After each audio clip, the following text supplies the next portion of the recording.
There is so much that I can do because I am not successful in that way. अगर मैं success हो गया ना, मुझे वही करना पड़ेगा बिकॉज ये एक बिजनेस है।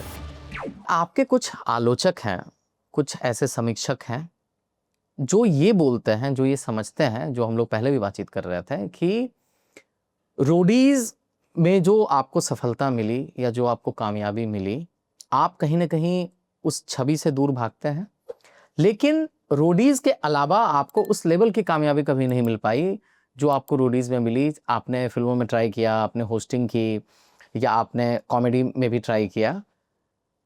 क्या आपको ऐसा लगता है कि आपकी एक सफलता जो है वो आपके बाकी कामों पे भारी पड़ गई है, जबकि वो काम भी अच्छे हो सकते हैं, लेकिन लोग हमेशा वो कंपैरिजन वाले मूड में ही रहता है? कहीं ना कहीं ये बात है जो आप कह रहे हैं, करेक्ट है। जब कोई जेम्स बॉन्ड बनता है ना, उसके बाद कहते हैं कि उसकी करियर अब नहीं, पहले होता था कि आपको एक छवि में देखते तो आपको वैसे ही आपको पसंद करते हैं लोग। यस, कहीं ना कहीं उसका एक रीज़न हो सकता है। दूसरा रीज़न ये है कि दुनिया भी उस टाइम अब चेंज हो गई है। अब मुझे अगर सक्सेस चाहिए रूडी से हटके, as an actor, as a writer, मैं कमेडियन तो नहीं हूँ, वो कॉमेडी मैंने शौकिया किया है, सिंगिंग भी मैंने शौकिया किया है, बट कहीं भी मेरे को यूट्यूब में कंटेंट बना रहा हूँ, मुझे अगर चाहिए सक्सेस तो मुझे फिर सक्सेस डिजर्व करना पड़ेगा। मेरे का कोई हक नहीं है सक्सेस पे, क्योंकि मैं सक्सेसफुल था। Success doesn't owe me anything, I will have to earn it again, I am ready. सबसे बढ़िया बात पता है क्या है?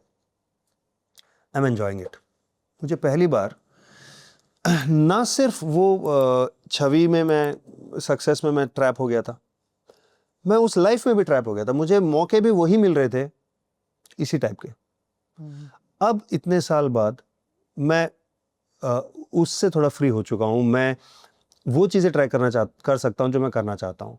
मैं लाइव इवेंट्स में होस्टिंग या एक बैंड बनाने की कोशिश कर रहा हूँ। मैं कुछ सीरीज़ और फिल्म्स लिख रहा हूँ। मैं एक्टिंग कर रहा हूँ, Telugu films, Tamil films, Hindi web series.